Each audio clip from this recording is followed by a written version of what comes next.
Welcome to ET digital media group. నేడు ఏపీలోని చిత్తూరు నియోజకవర్గానికి సంబంధించి ఎమ్మెల్యేగా ఉన్నటువంటి గురజాల జగన్మోహన్ నాయుడు గారితో వాళ్ళ ప్రత్యేక ముఖాముఖి. నమస్కారం జగన్మోహన్. నమస్తే వంశీ గారు. సార్ ఎట్లా ఉన్నారు? బాగున్నాను. సోషల్ చారిటీస్ యాక్టివిటీస్ అనేది మీకు బాగా హెల్ప్ చేసినాయి అని చెప్పి కాన్స్టిట్యున్సీలో చెప్తూ ఉంటారు. చాలా పెద్ద ఎత్తున చేశారు అని చెప్తూ ఉంటారు. అంటే రాజకీయాల్లోకి రావాలంటే ఇదొకటి షాడోగా పెట్టుకొని వెళ్ళాలి అనే కాన్సెప్టా? మేబీ నేను దాన్ని కాదని వాదించలేను, కానీ ఎందుకురా అంటే మనం ఎవరు అని తెలియాలి. ఫస్ట్ ఆఫ్ ఆల్ ఒక పొలిటికల్ పార్టీ లైక్ టీడీపీ మనం అనుకుంటాం. మా టీడీపీ పార్టీ 42 సంవత్సరాలు పూర్తి చేసుకునింది. నందమూరి తారక రామారావు గారు తెలుగు వారిలో నటుడు అంటే ఫస్ట్ చెప్పుకునే పేరు నందమూరి తారక రామారావు.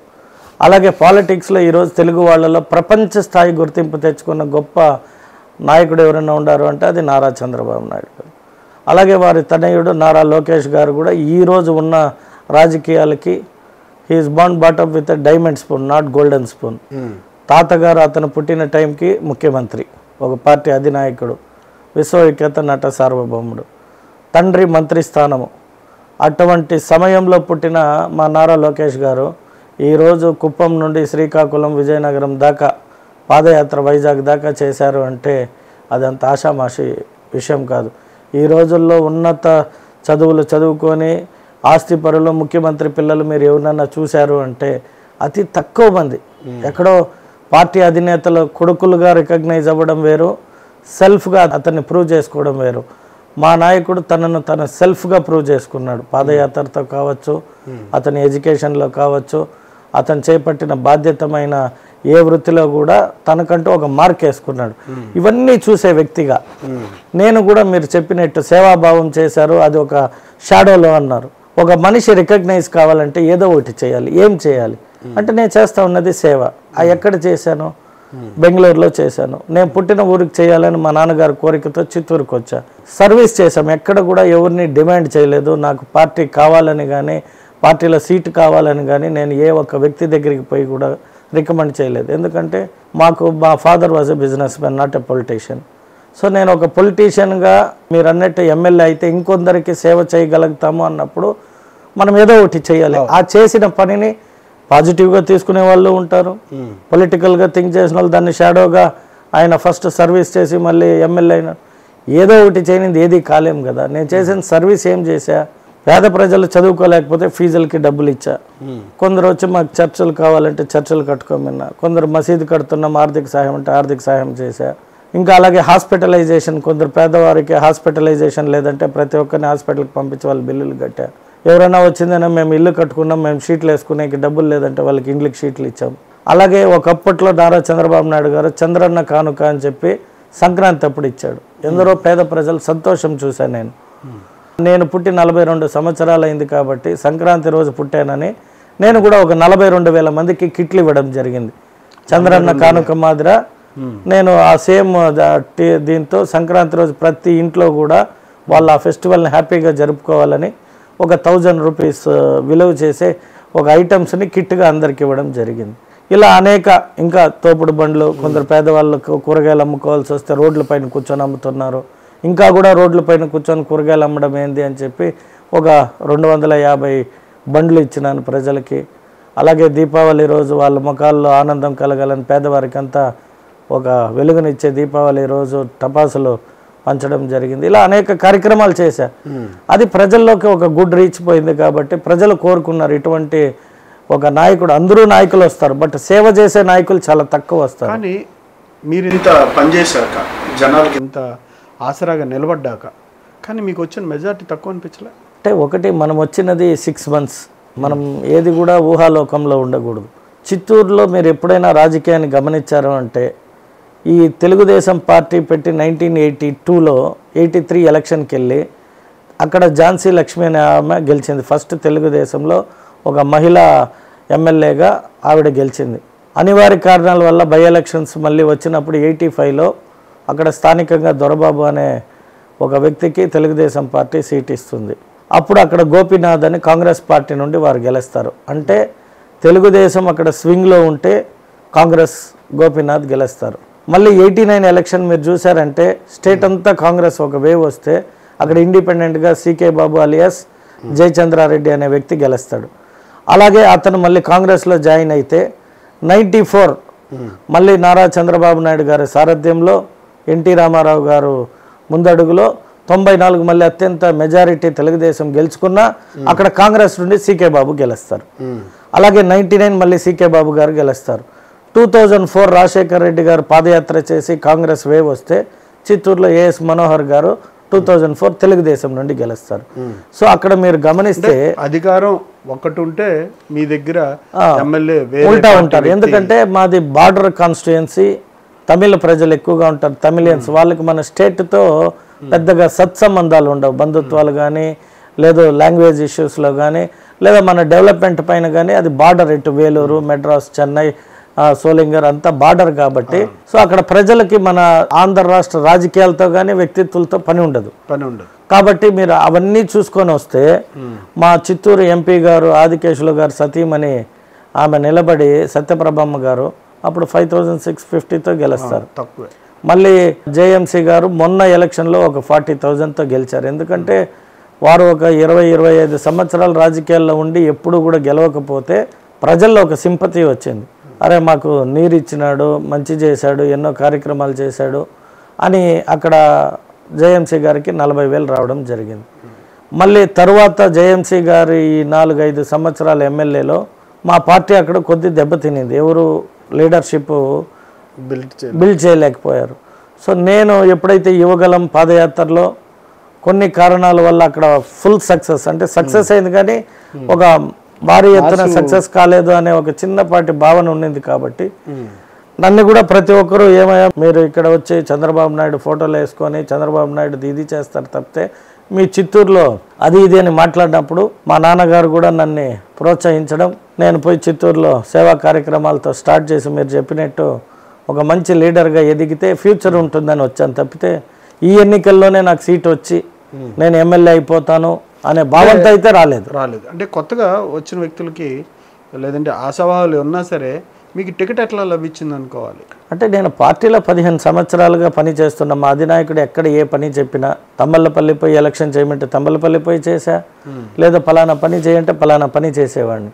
ప్రజలు మీరు అన్నారు కదా, ఇప్పుడు ప్రజల కోరిక అంటే ప్రజలు ఆశించినారు అనేది మా అధినాయకుడికి వెళ్ళింది. అంటే అది సర్వేల ద్వారా కావచ్చు, ఇంకోటి కావచ్చు, అబ్జర్వేషన్ కావచ్చు, అక్కడ స్థానికంగా వైఎస్ఆర్ పార్టీకి సంబంధించిన నాయకుడిని బేస్ చేసి కూడా అతన్ని ఎప్పుడు కూడా మనం పొజిషన్ చూసుకున్నప్పుడు సరిజోడి చూసుకుంటారు. అంటే తనకు తగిన వ్యక్తిని వేస్తేనే మనం అక్కడ గెలవగలుగుతాము అనే భావన ఉండింది. కాబట్టి నేను ఎప్పుడూ కూడా చిన్నప్పటి నుండి కొంచెం డేరింగ్గా ఉంటాను. కాబట్టి ఎవరైతే నేను రాజకీయాల్లో గెలవాలని ఒక లక్ష్యం తప్పితే వేరే యాటిట్యూడ్ ఇంటెన్షన్ నాకు లేదు. కాబట్టి నేను ప్రజలకు సేవ చేశాను. కాబట్టి ప్రజలు నా పక్క నిలబడ్డారు. సో 15,000 అనడం ఇతర నియోజకవర్గాలతో పోల్చినప్పుడు మేబీ తక్కువే కావచ్చు. బట్ నేను I respect for my people. నన్ను ఫస్ట్ టైం వచ్చిన వ్యక్తిని 15,000తో గెలిపించారు. అప్పటికి నేను ఎవరు ఏమి అని కూడా పెద్దగా, ఎందుకంటే నేను చదువుకున్నా మైగ్రేట్ అయిపోయా. సో ఇప్పుడు వచ్చాను కాబట్టి ఇప్పుడు నేను చేస్తున్న పనులు కావచ్చు, ప్రభుత్వం దగ్గర నుండి నిధులు తెచ్చే రోడ్లు, వాటర్ లైన్స్ కావచ్చు, స్ట్రీట్ లైట్స్ కావచ్చు, రోడ్ వైడనింగ్స్ కావచ్చు, ప్రభుత్వ స్థలాల్లో బిల్డింగ్స్ని ఏర్పాటు చేసి అడ్మినిస్ట్రేషన్ వైపు కావచ్చు, ఇవన్నీ ఒక ఎత్తు అయితే మా చిత్తూరు నుండి మైగ్రెంట్స్ ఎక్కువ బెంగళూరుకి, చెన్నైకి, హైదరాబాద్కి ఉద్యోగాలు లేక. సో వారందరి కోసం మళ్ళీ అక్కడ చదువుకున్న వారికి ఉద్యోగాలు కావాలి, ఒక యూనివర్సిటీ కావాలని చెప్పి పీవీకేఎన్లో ఆ ఉన్న పాత బిల్డింగ్స్ని రెడీ చేసి రోడ్స్ ఆడున్న ఇన్ఫ్రాస్ట్రక్చర్ని అన్నీ రెడీ చేస్తున్నా. కాబట్టి ఈ రానున్న 4 ఏళ్ళు నేను చేసిన సేవని గుర్తించి రాబోయే రోజుల్లో ప్రజలు మంచిగా కూడా మీరు వచ్చారు, పదవి చేపట్టారు, పదవికి ముందు చాలా హామీలు ఇచ్చారు, ఇవన్నీ సాటిస్ఫాక్షన్ కలిగించిందా? ఖచ్చితంగా. ఇప్పుడు పడతాయి అంటారు కదా, ఇప్పుడు అడిగిపల్లి రిజర్వాయర్ మీరు చూసారంటే వర్క్ స్టార్ట్ అయ్యి ఆల్మోస్ట్ మళ్ళీ ఒక దగ్గర 20 కిలోమీటర్స్ పైప్ లైన్ వేసుకొని వస్తున్నారు. మా ప్రభుత్వం వచ్చాక మీరు వచ్చిన 6 నెలలకే వాటర్ సప్లై ఇస్తామన్నట్టున్నారు. 6 నెలలకు చెప్పలేదు, 1 ఇయర్ లోపల. ఎందుకంటే ప్రభుత్వం మారినా కూడా నిధులు కావాలి కదా, నిధులు లేని లోటు ఉండింది రాష్ట్రంలో. తర్వాత కాంట్రాక్టర్ అప్పుడు వర్క్కి ఇప్పుడు వర్క్కి 10 ఇయర్స్ అయ్యే కాడికి 10 టైమ్స్ పెరిగిపోయింది అని అతని వాదన అతను చెప్తాడు. ఇవన్నిటిని పరిజ్ఞానంలో తీసుకొని అక్కడ ఉన్న సమస్య కూడా ఉండింది, ల్యాండ్ ఇష్యూ, వాటన్నిటిని కూడా మేము క్లియర్ చేసుకొని అప్ టు పూతలపట్టు నుండి ఇంకొంచెం ముందు దాకా పైప్ లైన్ వేసుకుంటూ వచ్చారు. సో ఇంకొక 6 months లోపల పూర్తి అయిపోతుంది. అందుకని చెరువులు తవ్విస్తున్నాం. కట్టమంచి చెరువు ప్రజెంట్ అంటే ఆల్టర్నేటివ్గా కట్టమంచి చెరువును తవ్వడం కూడా ప్రజలకి వాటర్ స్టోరేజ్ కోసం. ఇప్పుడు చెరువు ఎంత ఉందో అంత చెరువు డీపెన్ చేస్తున్నాం, 7 feet డీపెనింగ్ చేస్తున్నాం. అలాగే కొత్తగా కాజూర్ చెరువును కూడా శ్రీకృష్ణదేవరాయల చెరువుగా నామకరణం చేసి అందులో శ్రీకృష్ణదేవరాయలు విగ్రహాన్ని ఏర్పాటు చేయడానికి అన్ని రకాలుగా కూడా మేము ఏర్పాట్లు చేస్తున్నాం. సో ఇది స్టెప్ బై స్టెప్ చేయాలి. ఎందుకంటే అంటే స్టెప్ బై స్టెప్ చేయాలి మీరు అన్నట్టుగానే. కానీ ఎడ్యుకేషన్ హబ్, యూనివర్సిటీ ఏర్పాటు, ఇండస్ట్రియల్ కారిడార్, అందులో తొలి అడుగు మీరు చెప్పినట్టు పీవీకేఎన్లో ఇప్పుడు NAC A grade వచ్చింది మాకు. ఎందుకు వచ్చింది? అక్కడ రోడ్ లేనిది రోడ్ ఏర్పాటు చేశాము, బోర్వెల్స్ లేకపోతే 2 బోర్వెల్స్ వేసాము, బిల్డింగ్ మొత్తం రెన్యూడ్ చేసాం, లీకేజీలతో బిల్డింగ్ డ్యామేజ్ అయ్యి ఉంటే. ఇవన్నీ నేను చెప్పడం కాదు, మీరు వెళ్ళి చూసారంటే అక్కడ పీవీకేఎన్ కాలేజీలోనే డెమో ఉంటుంది. నేను ఎమ్మెల్యే కాకముందు ఏముండింది, ఎలా ఉండింది, నేను ఎమ్మెల్యే అయ్యాక ఏం చేశాను, ప్రభుత్వం నిధులు ఇచ్చిందా, సొంత నిధులతో చేశానా ఏమి అనేది మీరు చూస్తే, నా ట్రస్ట్ ద్వారా 50%, కలెక్టర్ నుండి 50% తీసుకొని నిధులు లేకపోయినా ఇవన్నీ ఎందుకు చేస్తున్నాం? ఆ యూనివర్సిటీ రావాలి అంటే ఫస్ట్ కొన్ని స్టెప్స్ ఉంటాయి, వాటన్నిటినీ క్లియర్ చేసాం. అది 100 ఎకరాల పీవీకేఎన్ కాస్త 80 acresకి వచ్చేసింది. 20 ఎకరాల ఆక్రమణకు గురి అయింది. వాటన్నిటిని ఆర్డీఓ గారికి కావచ్చు, ఎంఆర్ఓ గారికి, కలెక్టర్కి లెటర్లు రాసి ఎవరెవరైతే ఆక్రమించుకున్నారో, ఎవరైతే పొజిషన్స్ వితౌట్ సర్టిఫికేట్ ఉన్నారో వాళ్ళందరినీ కూడా వెకేట్ చేయిస్తున్నాం. సో ఇవన్నీ it is a process. Industrial corridor పరిస్థితి ఏంటి? ఇప్పుడు యాక్చువల్గా మీరు అడిగిన మంచి ప్రశ్న. CMC Chittoor Christian medical college ఆపోజిట్లో దాదాపు ఒక 25 ఎకరాల టెక్స్టైల్స్ పార్క్కి ఆల్రెడీ ఫైనలైజ్ అయ్యింది. 25 ఎకరాలు. అలాగే డిఎస్ఆర్ ఎలక్ట్రికల్ బైక్స్ అనే వాళ్ళకి ఒక 6 ఎకరాలు, క్యామరీ ఐస్ క్రీమ్ కంపెనీ వారికి కావచ్చు, అరవింద్ షూ మ్యానుఫ్యాక్చరింగ్ కావచ్చు, లేదు లాజిస్టిక్స్ కావచ్చు, వీళ్ళందరూ కూడా మాతో ఒక 2 times మీట్ అయ్యి కలెక్టరేట్లో స్థలాలు ఫైనలైజ్ అయినాయి. ఇంకొన్ని వాళ్ళు అడిగిన కొన్ని కండిషన్స్ని మేము రెడీ చేస్తున్నాం. ఎక్స్ప్రెస్ హైవేస్ కూడా ఆల్మోస్ట్ కంప్లీషన్కి వచ్చింది. సో ఇవన్నీ it is not a one day process to erect A industry రావాలి అంటే స్థలంతో పాటు అన్ని వనరులని వాళ్ళు క్యాలిక్యులేట్ చేసుకొని ఇనాగ్రేట్ చేసి 1-2 years పడుతుంది కట్టడానికి. ఒక కంపెనీ నిర్మించాలంటే అట్లీస్ట్ ఈరోజు 24 months టైం టేకింగ్ ఉంది. నేను చెప్పింది ఎలక్షన్ సమయంలో మీరు నన్ను గెలిపిస్తే మీ అందరికీ ఇవన్నీ తెస్తాను అని, అవి తెచ్చే క్రమంలోనే కదా ఒక్కొక్క అడుగు పడుతుంది. మీరు ఇందాక అన్నారు మిగతా ప్రాంతాలకి వలస వెళ్ళిపోతూ ఉంటారు మా ప్రాంత వాసులని. అంటే వీటన్నిటి సొల్యూషన్ దొరికిద్దా తొందరలోనే? వీటన్నిటి ఒక్క రోజుతో దొరకదు. ఇప్పుడు చిత్తూరు నియోజకవర్గం నుండి గడిచిన 30 సంవత్సరాలుగా మైగ్రెంట్ ఉన్నారు. అంటే ఇప్పుడు కాదు, 90s బెంగళూరు కానీ మీరు చూసారంటే ఈరోజు బెంగళూరు పట్టణంలో తెలుగువారు డామినేషన్ అంటే అది చిత్తూరు నుండి వెళ్ళిన తెలుగువారు ఈరోజు చాలా ఉన్నత స్థానంలో ఉన్నారు. అంటే ఈ 30 years అక్కడ వెళ్ళి కష్టపడి ఒక స్థానం ఒక బిల్డ్ చేసి ఒక కింగ్డమ్ మాదిరి అక్కడ ఉన్నారు. ఇప్పుడు వారందరినీ కూడా సొంత నియోజకవర్గానికి వచ్చి ఏదన్నా చేయమని చెప్తే ఇట్ టేక్స్ టైం. మనం చెప్పిన మరుసటి రోజు వచ్చి ఒక స్థలమో పొలం అయితే కొనగలుగుతారే కానీ ఒక ఇండస్ట్రీని ఎరెక్ట్ చేయమంటే, ఇప్పుడు ఎగ్జాంపుల్ ఏ ప్రభుత్వంలో ఇచ్చినా కూడా, ఇప్పుడు గత ప్రభుత్వంలో అమూల్ ఇచ్చారు, మేము వచ్చి 1 year అన్నిటికీ మేము పర్మిషన్స్ ఇచ్చి వాళ్ళకి ఇబ్బంది పెట్టలేదు కాబట్టి అమూల్ డైరీ స్టార్ట్ అయింది. సో ఒక 350 మంది డైరెక్ట్లీ ఇండైరెక్ట్లీ 1000 మందికి ఎంప్లాయ్మెంట్ కలిగింది. ఇది మా ప్రభుత్వం, మేము వాళ్ళకి సపోర్ట్ చేస్తేనే కదా చేయగలిగారు. మేము అమూల్ తెచ్చాము అంటే మీరు తెచ్చారు ఏది ఎలక్షన్ ముందు ఓట్ల కోసం, మీరేం చేయలేదు. మేము వచ్చాం, అన్ని అప్రూవల్స్ ఇచ్చాం, అన్ని పర్మిషన్స్ ఇచ్చాం. ఈ రోజు స్టార్ట్ అయింది, 1000 మందికి ఎంప్లాయ్మెంట్ కుదిరింది. అలా ఇంకా చాలా మందికి కుదిరింది. ఇప్పుడు మీరు చూసారంటే దాదాపు ఒక 50 ట్యాంకర్లు, ఒక క్లీనర్ డ్రైవర్ 100 మంది, ఆ ఫ్యామిలీలో ఒక 200 మంది, అలాగే లోపల ఒక వర్క్ చేసే వాళ్ళు ఒక 150 మంది, వాళ్ళ ఫ్యామిలీలో ఒక 3 వేసుకున్నా కూడా ఒక 500, అంటే అట్లీస్ట్ ఒక 1000 మందికి డైరెక్ట్లీ ఆర్ ఇండైరెక్ట్లీ ఒక అమూల్ అనే డైరీని అక్కడ మేము ఏ ఇబ్బంది పెట్టకుండా రన్ చేసే అన్ని పర్మిషన్స్ ఇచ్చి రోడ్డు కూడా 100 feet రోడ్ వైడనింగ్ చేసాం. గవర్నమెంట్ సంబంధించి డైరీని ఇంకా మనం దాన్ని ఏం చేయలేరా? ఆ ముఖ్యమంత్రి గారు ఎప్పుడు కూడా మంచి పనులకి, ఇప్పుడు ఎగ్జాంపుల్ మేము అమరావతి స్టార్ట్ చేసాము. గత 5 సంవత్సరాలు అమరావతిని ఆపేయడం వల్ల ముఖ్యమంత్రికి సెల్ఫ్ సాటిస్ఫాక్షన్ ఏమైనా దొరికిందేమో వైఎస్ జగన్మోహన్ రెడ్డికి అప్పట్లో. బట్ ప్రజలందరూ కూడా రాజధాని లేని రాజ్యానికి ఒక ముఖ్యమంత్రి అనే విధంగా అతన్ని ఈరోజు చీకొడితే 11 మందికి వచ్చారు. అలా మేము ప్రభుత్వంలో ఉన్నాం కదా అని చెప్పి డైరీలు ఆపడమో లేదా ఇంకోటి ఎక్కడ మా ప్రభుత్వంలో చేయం మేము. అది ఎవరు చేసినా కూడా ప్రజలకు ఉపయోగపడే పని అయితే మేమందరూ సహకరించడం. ఇప్పుడు 1 ఇయర్గా సహకరించకపోతే అమూల్ డైరీ ఎలా ఓపెన్ అవుతుంది? అంటే చిత్తూరు గవర్నమెంట్ డైరీ కూడా ఉన్నట్టుంది కదా పాతది. ఆ చిత్తూరు గవర్నమెంట్ డైరీనే వైఎస్ఆర్ ప్రభుత్వంలో అమూల్ వాళ్ళకి ఇచ్చారు. దాన్ని పూర్తి స్థాయిలో అప్పుడు వ్యతిరేకించారు కదా మీరు. మేము వ్యతిరేకించడం లీజ్ టర్మ్స్ పైన కానీ ఫ్యాక్టరీలు రావడానికో లేదా సంస్థలు వచ్చేకి మేము మా అధినాయకుడు లీజ్ టర్మ్స్ అన్ని ఇప్పుడు మార్చారా? మారవడం అంటే ఇప్పుడు ఫ్యాక్టరీ ఇప్పుడే కదా స్టార్ట్ అయింది. మేము దానిపైన ఇంకా ఎటువంటి చర్యలకు పోలేదు. ఎందుకంటే అంటే పబ్లిక్కి నీడ్ ఉన్నది ఏది వచ్చినా కూడా మా ముఖ్యమంత్రి గారు ఎప్పుడు కూడా ఎవరిని కూడా ఆపమెండడం కానీ దానిపైన కఠిన చర్యలు తీసుకునే పోడు. అయితే మీరు అడిగిన ప్రశ్నకి ఏదైతే టర్మ్స్ చేంజ్ కన్సర్న్ మంత్రివర్యులు వచ్చారు, వారికి అన్ని వివరించాము.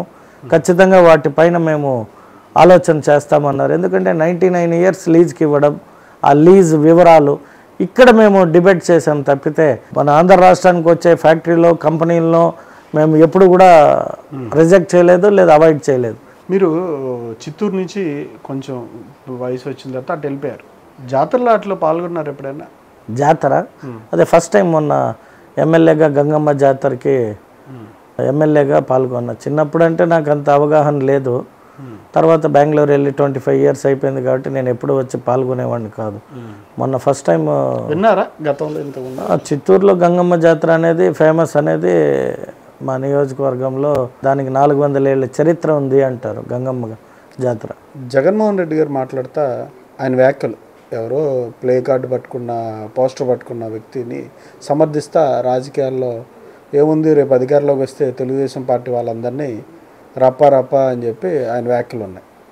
అంటే దాన్ని మీరు ఎట్లా చూస్తారు? అంటే ఒకటి మనము నిన్న ఎలా ఉన్నామనే కంటే కూడా ఈరోజు అధికారంలోకి వచ్చి ఒక ముఖ్యమంత్రి స్థానాన్ని పొంది ప్రజలకి ఒక ముఖ్యమంత్రి నుండి మళ్ళీ ఎక్స్ సీఎం స్థాయిలో ప్రజలతో మాట్లాడేటప్పుడు మనం చాలా అవగాహనతో మాట్లాడాలి, అనుభవంతో మాట్లాడాలి. ఇప్పుడు మనం ఒక స్థాయిలో మనం చూసి 100 మంది మనకి అభిమానించే వ్యక్తులు ఉంటారంటే వాళ్ళని మనం మంచి దారిలో పెట్టాలి.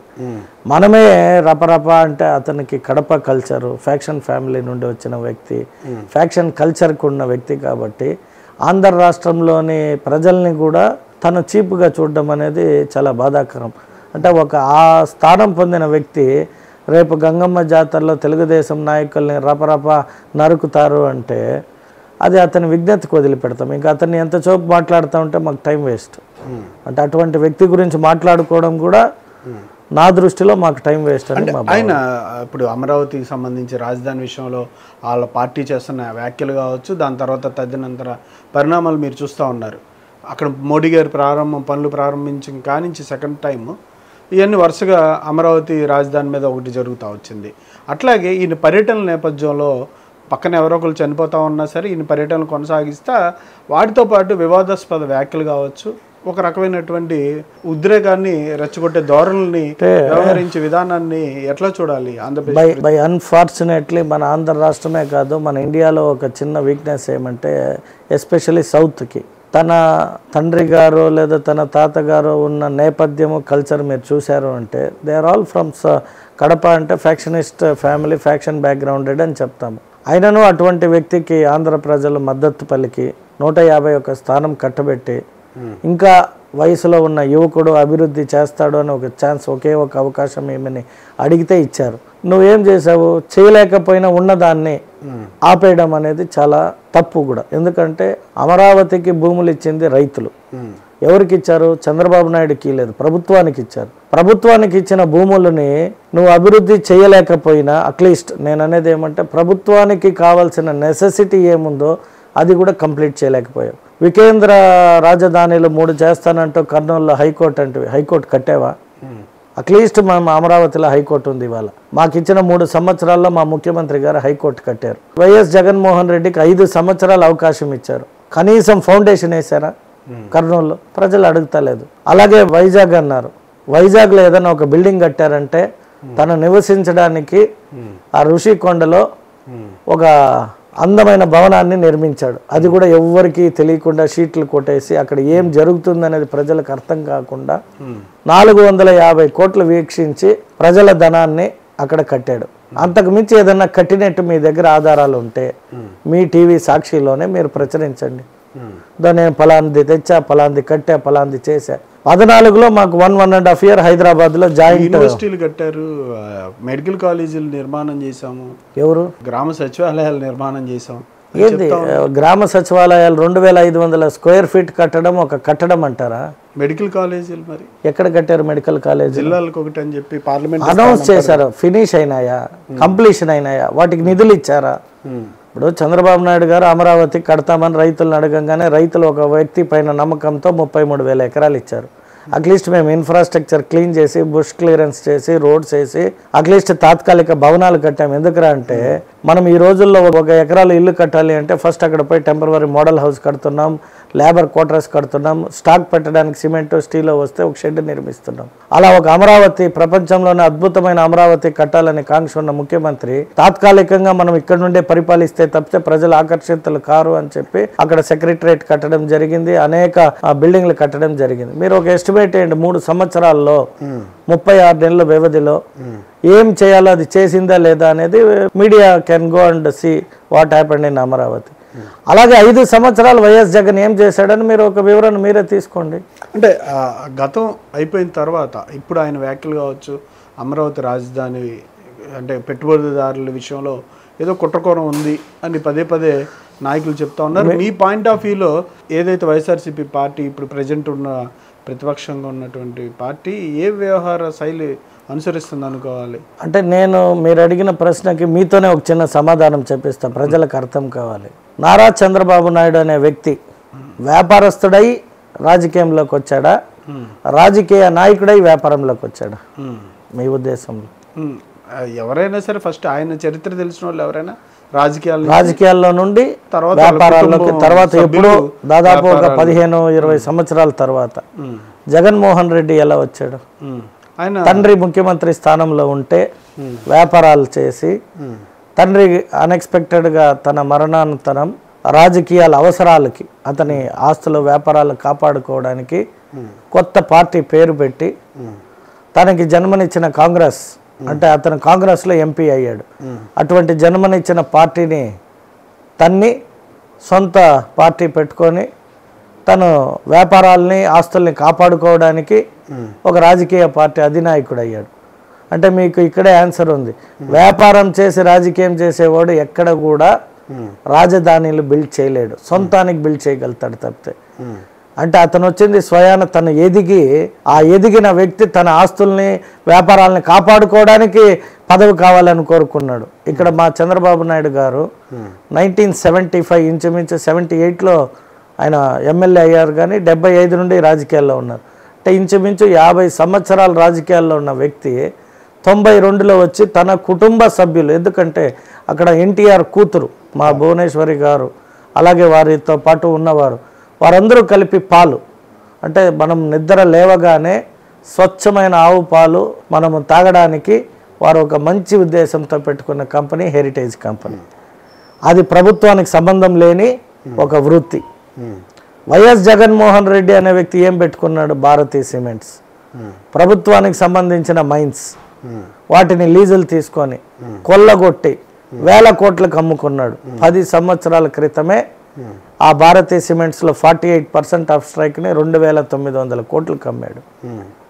చంద్రబాబు నాయుడు గారు ఎక్కడైనా ప్రభుత్వానికి సంబంధం ఉందా? హెరిటేజ్ రైతులు పాలు పోస్తే ఆ పాలను తీసుకెళ్ళి వెన్న, నెయ్యి, బటర్ అన్నీ తయారు చేసి పబ్లిక్కి పాలు ఇచ్చాడు తప్పితే ప్రభుత్వానికి ఎక్కడ ఆస్తులను కొట్టేయడం కానీ, ప్రభుత్వ మైన్స్ను కొట్టేయడం కానీ అక్కడెక్కడ చేయలేదు.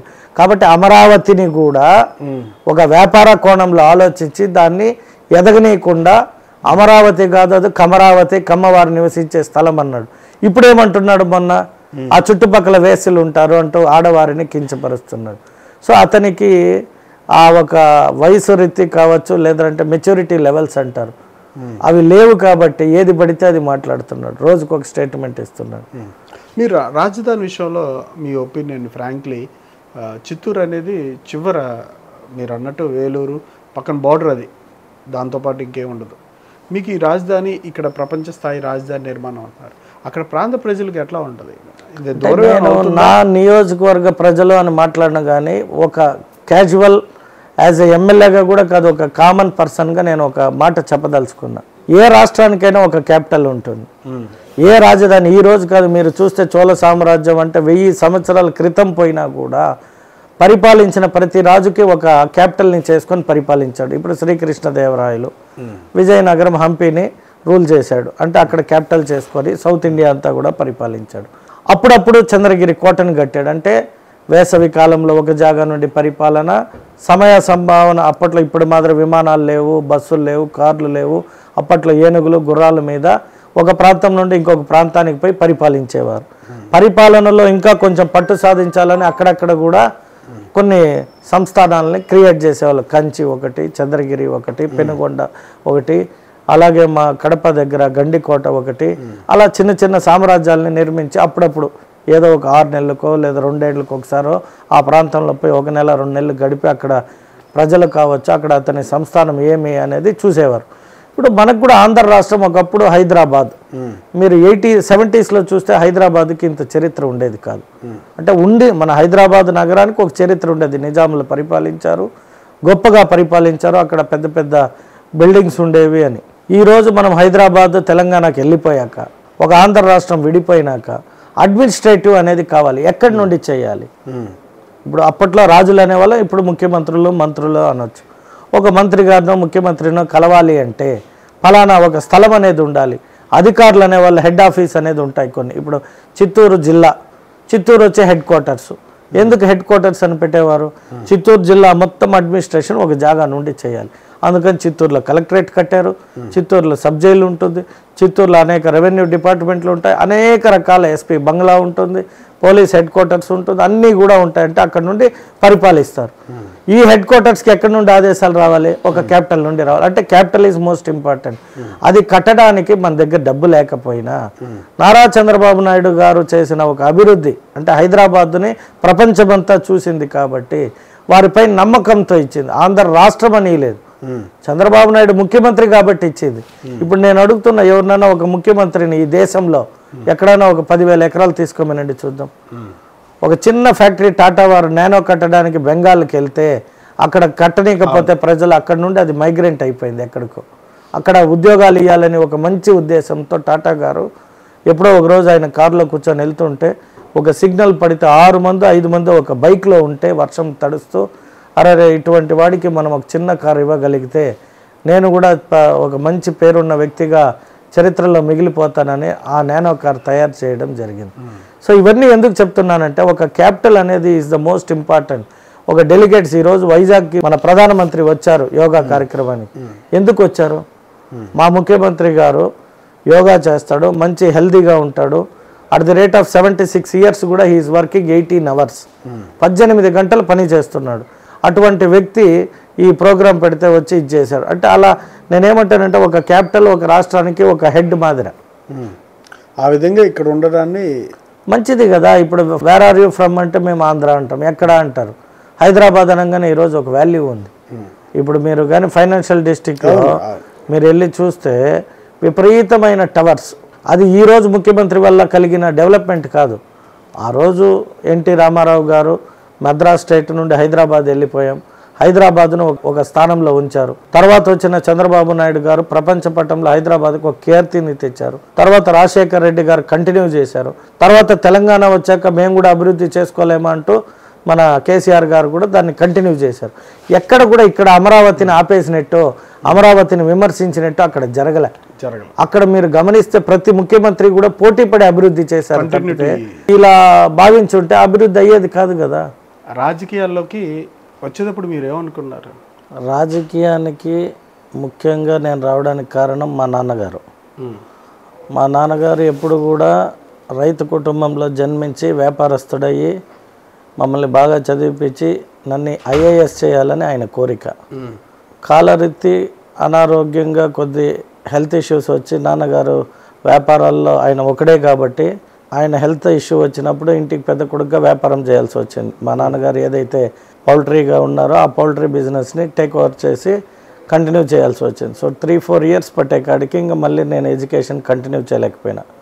సో డిస్కంటిన్యూడ్ అయ్యా కాబట్టి పౌల్ట్రీకి వెళ్ళిపోయాను, చాలా ఇది అయ్యాను. కాబట్టి అప్పుడు కుటుంబ కష్టాలతోనే కష్టమని కాదు, అంటే మా నాన్నగారు ఒకరే అక్కడి వరకే ఆగిపోయా. అంటే నాన్నగారు ఒకడే కాబట్టి వ్యాపారము అది వేరే వాళ్ళు చేసే కయ్యలేదు. డే టు డే బిజినెస్ నాన్నగారు చేసేవాళ్ళు కాబట్టి పౌల్ట్రీలో దాన్ని నేనే చూడాల్సి వచ్చింది ఇంటికి పెద్ద కొడుకుగా. ఆ 3-4 ఇయర్స్ అవ్వడం వల్ల తిరిగి నేను వచ్చి మళ్ళీ ఎడ్యుకేషన్ కంటిన్యూ చేయలేకపోవడం, అది అలాగే కొద్దిగా ఇష్యూస్ రావడం, తర్వాత చాలా జరిగింది. సో తర్వాత నాన్నగారికి ఏముండిందంటే, అరే నా కొడుకు కష్టపడి వ్యాపారంలో మంచి స్థాయికి వచ్చాడు, సో రాజకీయ నాయకుడు కన్నా చూడాలి నాకు అని ఆయన సంకల్పం ఉండేది. సో నాకు పదే పదే చెప్పేవాడు. సో నేను చిన్నప్పటి నుండి కూడా కొన్ని సేవా కార్యక్రమాలు అవి ఇవి చేస్తుంటే మా నాన్నగారు పుట్టిన ఊరికి చేయాలని ఆయన కోరిక, నేను మనం ఎక్కడుంటే అక్కడ చేయాలనేది నా భావన. సో నాన్నగారు కోరిక మేరకి తిరిగి నేను చిత్తూరుకి వచ్చా. అంటే చిత్తూరు నుండి బెంగళూరు వెళ్ళిపోయాం. బెంగళూరులో రియల్ ఎస్టేట్, కన్స్ట్రక్షన్, స్కూల్స్ అన్ని వ్యాపారాలు చేసి ఒక స్థాయికి వచ్చాక అక్కడ చేస్తూ ఉండే సేవాభావం అన్నీ చూసి మా ఊరు వాళ్ళు వచ్చి అది కావాలి ఇది కావాలంటే ఊరికి చేశా. తర్వాత ఊరు పక్కలలో అందరూ అడుగుతూ ఉంటే నాన్నకేమనిపించిందంటే, నా కొడుకు ఒక మంచి రాజకీయ నాయకుడు అయితే ఇంకా 10 మందికి సేవ చేయగలుగుతాడు, రాజకీయం ద్వారా వ్యక్తిగతంగా ఎంత చేయగలుగుతామంటే ఒక సర్టెన్ పీపుల్ సర్టెన్. మీకు కుటుంబ కష్టాలు అనేవి స్టార్టింగ్లో మొదలైనవి, మీ చదువు అక్కడతో ఆగిపోయి చెప్పి వ్యాపారానికి వెళ్ళారు, ఆ మెలకువలు నేర్చుకున్నారు, బెంగళూరులో స్థిరపడ్డారు, పూర్తి స్థాయిలో ఆర్థికంగా పూర్తి స్థాయిలో స్థిరపడ్డారు. అప్పుడు కలిగింది ఆశ, అంటే అధికారం అంటే నాకు కలిగిన ఆశ కాదు, ఇది మా నాన్నగారు నాకు జీవితాన్ని ఇచ్చారు కాబట్టి తండ్రి గారి కోరిక నెరవేర్చడంలో నాకు కలిగిన ఆనందం అంతే. ఇప్పుడు తండ్రి నాకు జన్మనిచ్చాడు, తండ్రి ఒక కోరిక అడుగుతాడు, ఆ తండ్రి కోరికని తీర్చగలిగితే అంతకంటే భాగ్యం ఏముంది మాకు. అంతే అంతే. అంటే మీ పర్సనల్ మోటో ఏం లేదు? పర్సనల్గా అంటే నేను ఫస్ట్ నుండి కూడా చంద్రబాబు నాయుడు గారు విజన్ పట్ల ఆశపడేవాడిని. ఎందుకంటే is a dynamic future thinking, అంటే ఎప్పుడు కూడా ఈరోజు ఆలోచించేవాడిని చూసాం, రేపటికి ఆలోచించేవాడు. ఈయన 2020 అని ఎప్పుడైతే 96లో ముఖ్యమంత్రి అయ్యారో 25 సంవత్సరాల తర్వాత నా ఆంధ్ర రాష్ట్రం ఇలా ఉండాలి అని కలగన్న ఒక గొప్ప వ్యక్తి, ఆ కళని నెరవేర్చుకున్న వ్యక్తి. సో ఆయనని చూసాం కాబట్టి మేము కూడా కళలు కంటూ ఏదన్నా సాధించాలి అంటే ముందు మనకు ఒక డ్రీమ్ ఉండాలి, ఆ డ్రీమ్ని మనం అచీవ్ చేయాలి, అప్పుడు ఫిజికల్గా చేయగలుగుతాం. సో ఇవన్నీ కూడా అంటే ఒక రీజన్ తండ్రి గారు చెప్పేశారు కదా అని చెప్పి it is not a employment or it is not a service, it is a responsibility an our self. పబ్లిక్లో పోవడం అనేది అంత ఈజీ కూడా కాదు, ఎందుకంటే ఎందరినో మెప్పించాలి, ఎందరినో ఒప్పించాలి, వారి మనసును ఆకట్టుకొని రాజకీయం చేయాలి, అప్పుడే ఒక మంచి రాజకీయ నాయకుడు అవ్వగలుగుతాం. సో నాన్నగారి కోరిక, నా ఒక vision of CM Chandrababu Naidu గారిని ఆశించి చూసిన వ్యక్తిగా ఆ రెండు కలిసి ఈరోజు ఈ స్థాయికి రావడానికి. రేపు రాబోయే రోజుల్లో ల్యాండ్ బ్యాంక్ ఉండాలని ఆ నిర్ణయాన్ని ఎట్లా చూస్తారు? ఈ క్యాపిటల్ ద్వారా ఇక్కడికి ఉద్యోగాల నిమిత్తం వచ్చే అవకాశాలు ఉన్నాయి? ఖచ్చితంగా వస్తుంది. మా ముఖ్యమంత్రి మరో 10 సంవత్సరాల ముఖ్యమంత్రిగా ఈ ఆంధ్ర రాష్ట్రానికి ఉంటే లాంగ్ వే లక్ష్యాలని చంద్రబాబు నాయుడు గారి లాగా భవిష్యత్తును కూడా మీరు కూడా ఆలోచిస్తారా? డెఫినెట్గా హీఈస్ అవర్ ఐకానిక్ లీడర్ కదా. మా నాయకుడు ఏది ఆలోచిస్తే దాన్ని మనం ఆలోచించడం మన అందరి గురించి ఆలోచిస్తూ ఉన్నారు. మరి మామిడి రైతుల విషయంలో ఏమైంది? మామిడి రైతుల విషయంలో చిత్తూరు కలెక్టర్ సుమిత్ కుమార్ గారు, నేను, నా పక్క నియోజకవర్గమైన గంగాధి నెల్లూరు మరియు పూతలపట్టు ఎమ్మెల్యే పోరాడినట్టు ఎవరు పోరాడలేదు. అయితే 12 విషయంలో అవకతవకలు జరుగుతూ ఉన్నాయి. అట్లాగే టోకెన్స్ విషయం గారి పార్టీ అనునాయులకి ఎవరు చెప్తే వాళ్ళు 1,00,000 కేజీలు పండాల్సింది 10 లక్షల కేజీలు రైతులు పండించి టోకన్ లిమిట్ ఎవరి దగ్గర నుండి టోకన్ ఇవ్వాలి, ఎవరు తీసుకోవాలి? మనం బయట సమాజంలో రాజకీయాలంటే ఒక రకమైనటువంటి ప్రచారం జరుగుతుంది. ఒక ఎమ్మెల్యే అంటే ఇంత ఖర్చు పెట్టాలి, గెలిచిన తర్వాత దాన్ని 5 సంవత్సరాల్లో మళ్ళీ ఏదో రూపంలో తీసుకోవాలి అని చెప్తా ఉన్నారు. నేను అది ఐ నెవర్ యాక్సెప్ట్. అంటే డబ్బు సంపాదించుకునే రాజకీయం చేయకూడదు. యాక్చువల్గా డబ్బు చేయాలి అంటే వ్యాపారస్తుడికి డబ్బులు వస్తుంది కానీ రాజకీయ నాయకుడికి డబ్బులు రాదు. ఎగ్జాంపుల్, ఇప్పుడు ఒక 1 కోటి రూపాయలు ఖర్చు పెట్టిన ఒక సర్పంచ్ అనుకుంటాం. ఆర్ట్స్ కళల పట్ల మీకు ఏమైనా ఇష్టమా? అంటే అభిరుచులు మీకు సంబంధించి? నేను సినిమాలు కూడా తీశాను. అంటే మీకు అదే ఇంట్రెస్టా? అంటే interest means it is a responsibility. నా ఫ్రెండ్ ఒక అతను జాతకాలు అంటే మీకు ఇష్టమా, నమ్మకమా, లేకపోతే అది లేకుండా కదలరా, ముహూర్తాలు వీటన్నిటి మీద బలమైన ముద్ర ఉందా? అంటే మనకి నమ్మకం అనేది ఇంపార్టెంట్. సో ఇప్పుడు నేను పుట్టిన టైము, డేట్ ఆఫ్ బర్త్, జాతకము అది రాశారు, చూసాము, ఒక కాన్ఫిడెన్స్ బిల్ట్ అయింది. ఓకే, నీ జాతకంలో నీకు ఈ అవకాశం ఉంది. మీరు చదువుకున్న 6th స్టాండర్డ్, కానీ మీ ఆలోచనలు కానీ మీ ఆలోచన సరళి కానీ మీ విధానం కానీ పనిచేసే విధానం భిన్నంగా ఉంది. As a Jaganmohan I'm not in a 4 walls, 4 Golla మధ్యలో లేదు.